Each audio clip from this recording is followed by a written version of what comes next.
Hey my friends, are you fine? Today Teacher Lu has another story of Flat Stanley to tell you, okay? This time is Flat Stanley and the Lost Treasure.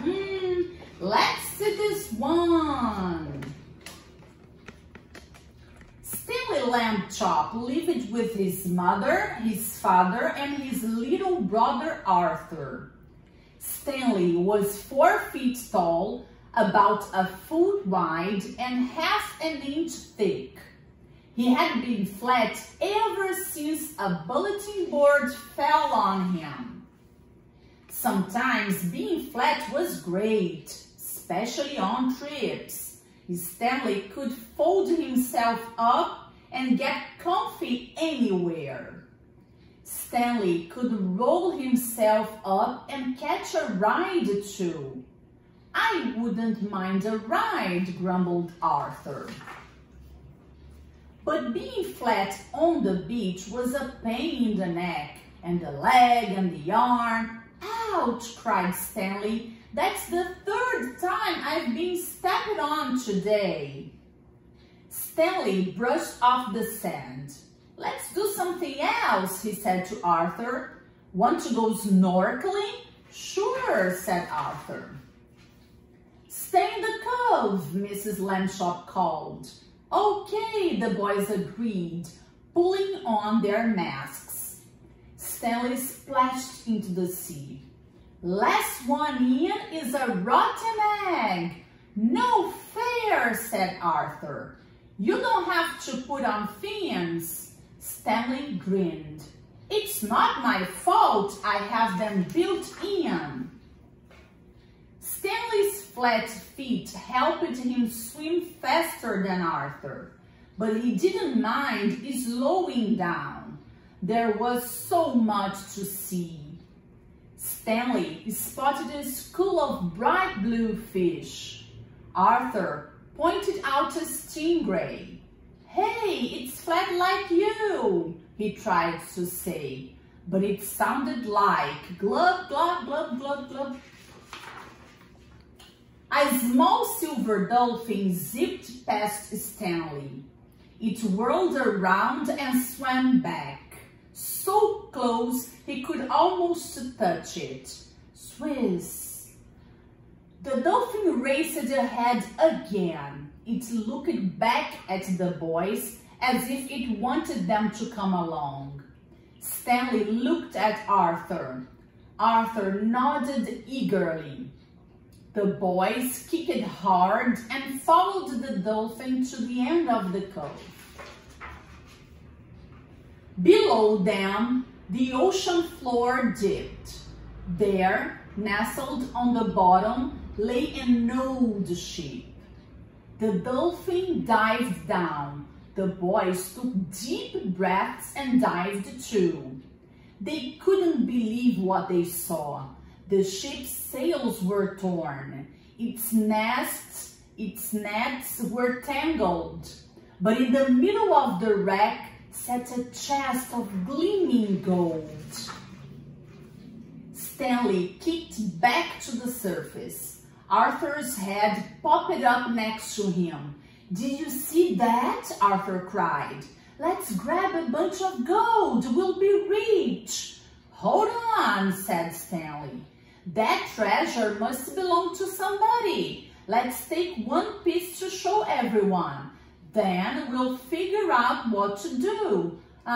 Okay, said Arthur.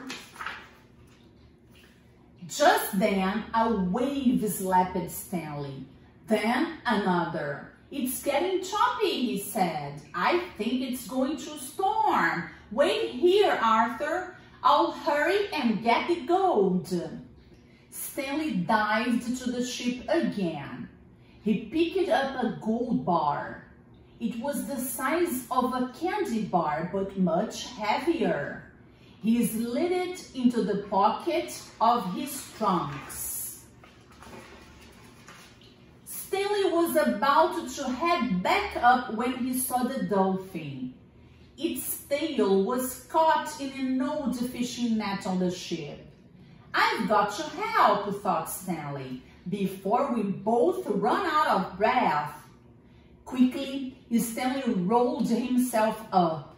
He tried to slide through a hole in the net, but something got stuck, the gold bar.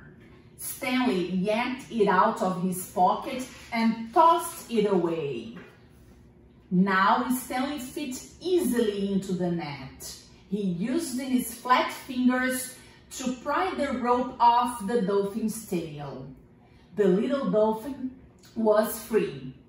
Seconds later, Stanley burst out of the water. He took a big gulp of fresh air. Beside him, the dolphin whistled softly. "You're welcome," said Stanley. "Stanley!" yelled Arthur. "Help!" The water wasn't just choppy now. The wind was whipping it into wild waves. "Jump on, Arthur!" Stanley called. He threw himself on a wave like a surfboard. "Woohoo!" cried Arthur. The boys rode the waves all the way to shore. By morning, the storm had passed. Stanley and Arthur took their parents to see the shipwreck. "It was here." "Really?" said Stanley. Mr. and Mrs. Lambchop peered into the water. The bottom of the cove was empty. No ship in sight, not a trace.